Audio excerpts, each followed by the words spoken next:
Good afternoon, Mr. Buffett and Mr. Munger. My name is Kevin Truitt from Chicago. I have 3 questions for you. Mr. Munger, at last year's shareholder meeting, you stated that you didn't feel that the concept of the cost of capital made true economic sense. Would you explain why you felt this way and what you would do to replace it with anything? My second question is to Mr. Buffett. You've stated the importance of an occasional big idea. How were you able to, in fact, tell when you had a big idea? And my third question, Mr. Buffett, you have talked about the importance of the franchise and sustainable competitive advantage.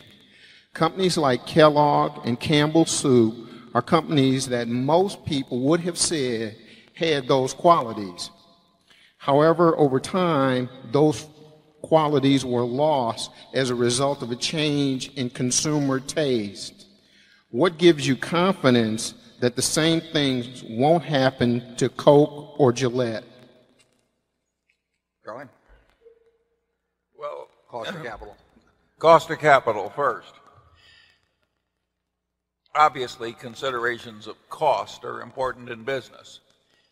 And obviously, opportunity costs, which is a doctrine of economics, really a doctrine of lifesmanship, are also very important.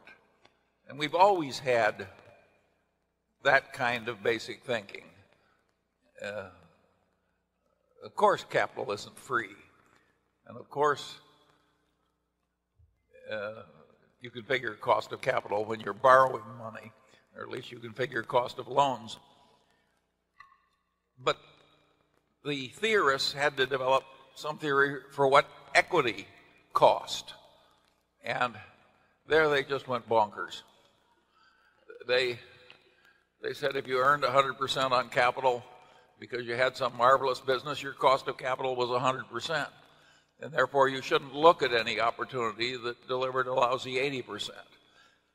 That is the kind of thinking which came out of the capital assets pricing models and so forth that I've always considered inanity. What is Berkshire's cost of capital? We have this damn capital. It just keeps multiplying and multiplying. What is its cost? You have perfectly good old-fashioned doctrines like opportunity cost. You know, at any given time when we consider an investment, we have to compare it to the best alternative investment we have at that time. We had perfectly good old-fashioned ideas that are very basic to use, but they weren't good enough for these modern theorists.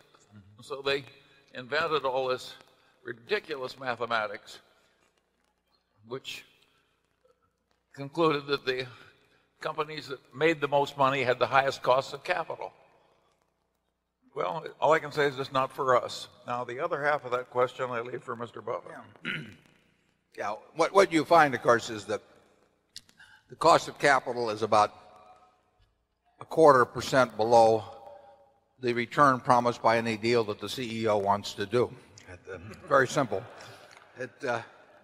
You know, we have 3 questions on capital with capitals around, and leaving aside whether we want to borrow money, which we generally don't want to do. And one is, does it make it more sense to pay it out to the shareholders than to keep it within the company?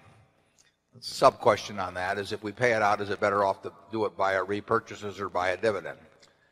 The test for whether we pay it out in dividends is, can we create more than $1 of value within the company with that dollar than paying it out? And you never know the answer to that, but so far the answer is, judged by results, is yes, we can.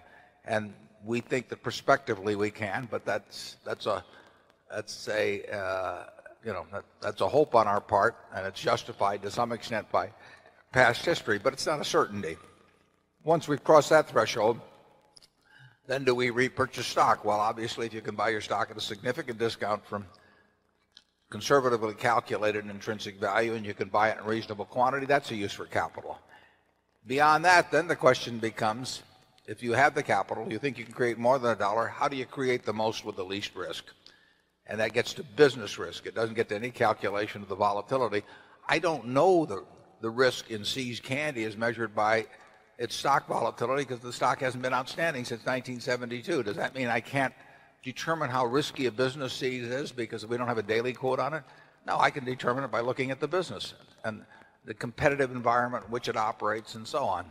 So once we cross the threshold of deciding that we can deploy capital so as to create more than $1 of present value for every dollar retained, then it's just a question of doing the most intelligent thing that you can find.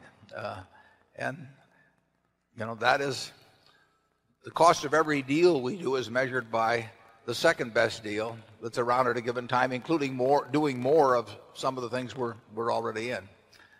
And I have listened to cost of capital discussions at all kinds of corporate board meetings and everything else, and you know, I've never found anything that made very much sense in it, except for the fact that it's what they learned in business school, and it's what the consultants talked about, and most of the board members would nod their head without knowing what the hell was going on.